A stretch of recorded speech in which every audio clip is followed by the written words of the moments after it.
Қайырлы күн. Бүгін сіздерге өзімнің пісірген наурыз көжемнің рецептімен бөлісетін боламын. Наурыз көжеге 7 түрлі тағам қосылатынын білесіздер.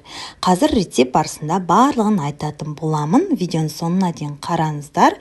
Алдымен осындай сүрленген етімді жақсылап жуып отырып, суға салып, 2 сағаттайға қойып, пісіріп алатын боламыз. Көбіктерін барлығын тазалап, жақсылап отырып пісіреміз.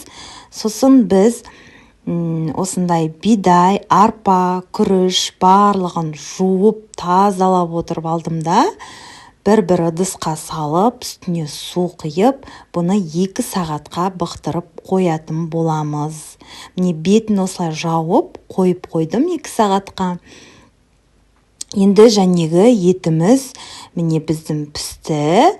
Енді осылай сорпасынан бөлек аламын да, сорпасын жақсылап отырып сүземіз. Екінші ыдысқа аударып алдым, сүзіп алып, ішіндегі барлық көбіктерін алып тастап.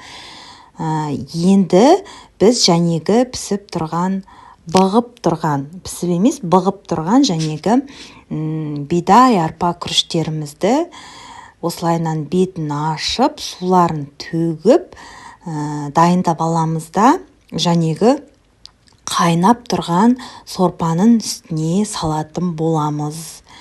Осылайынан салып барлығын бірінші менде арпа, күріш, сосын бидай барлығын осылайынан қосып, 40 минуттай 1 сағаттайға жақсылап отырып пісіріп аламыз.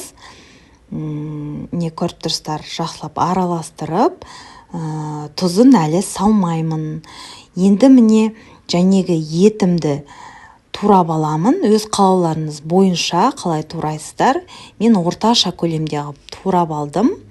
Қазыларыңыз болса, қазы қосып жүрсеңіздер вообще дәмді болып шығады. Мен ет қана қостым. Осылайынан турап алдым да, қазір сорпаға осыларды қосатын боламын. Достар, біздің каналға тіркеліп алыңыздар, және видеоға лайк басып, осы видеоны жақындарыңызға барлығына жіберіп қойыңыздар, ссылкасымен бөлісіп, олар да осы рецептпен жасап көрсін. Міне жәнегі күріш, арпа барлығы қайнап болды, пісіп болды. Үстіне етімді, сосын құртымды, сосын барып айранымды қостым. Тұзымды да соңында қосамын, өйткені дәмі ашты болып кетпеу үшін. Ең соңында тұзын қосып, жақсылап отырып, осылайынан араластырып, 5-10 минутқа бетін жауып, жақсылап пісіріп аламыз. Міне біздің көжеміз дайын. Сізде осы рецепт бойынша жасап көріңіздер, өте дәмді шығады. Описанияда рецепт тұр. Барлықтарыңызға сәттілік.